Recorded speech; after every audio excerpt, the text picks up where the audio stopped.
Now, for more on this, Erik Solheim, who is the former Minister of International Development, Norway, and former UN Environment Executive Director and Under-Secretary General of the United Nations, joins us live from France. So thank you so much for joining us on this broadcast.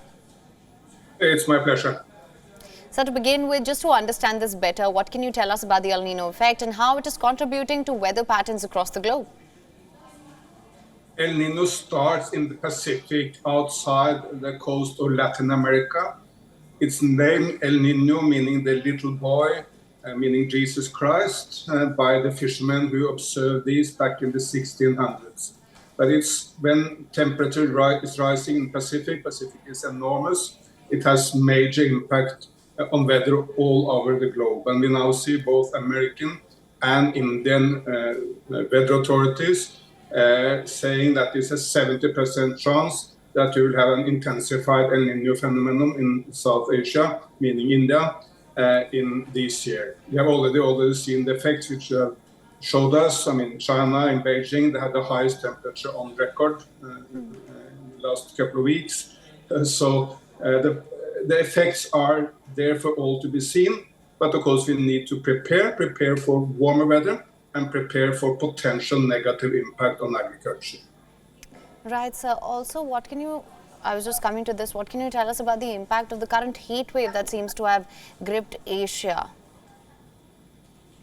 I mean, we have all seen extreme temperature, like in Uttar Pradesh, as was mentioned here, where there even have been the suspicion that this has led to increased deaths in the state.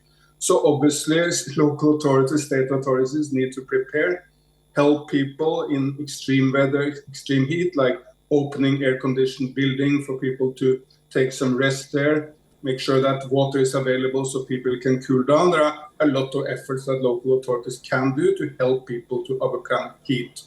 But of course, the more serious potential effect is on agriculture. El Nino tends to lead to both droughts and flooding in different parts of the world. What may happen in India this year is that there is less rain, meaning in all likelihood less output from the agriculture. So states, of course, need to prepare for that. For the good news is, of course, that we are much better prepared than in the past. In the past, El Nino sometimes led to famines and hunger. That for sure will not happen in India this year because the central government and the states are better prepared. But you need to stock grain to make sure that there are sufficient amount to help people if the worst is to happen. Right, sir. And just for better understanding here, rising global temperatures, as we'd mentioned earlier as well, have been boosting El Nino for years. What can be done to keep such weather events in check and also to maybe minimize the impact of climate change? El Nino is a natural phenomenon that happens every 2 to 7 years, and there's nothing, it's not within human ability to do anything with it. That will happen. But we believe that El Nino is exacerbated by global warming. So if we can do more to reduce global heating, global warming, the effects of El Nino will be less severe. And of course, added to stopping all the emissions leading to climate change, we need to prepare for the effects of El Nino to protect people, particularly protect the vulnerable, all those, say, in India who do not have access to air conditioning. They need to be protected if the heat is extreme. And of course, to make all farmers overcome if there is to be less output from the agriculture due to drought.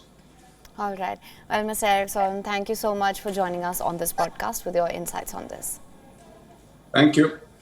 WION is now available in your country. Download the app now. Get all the news on the move.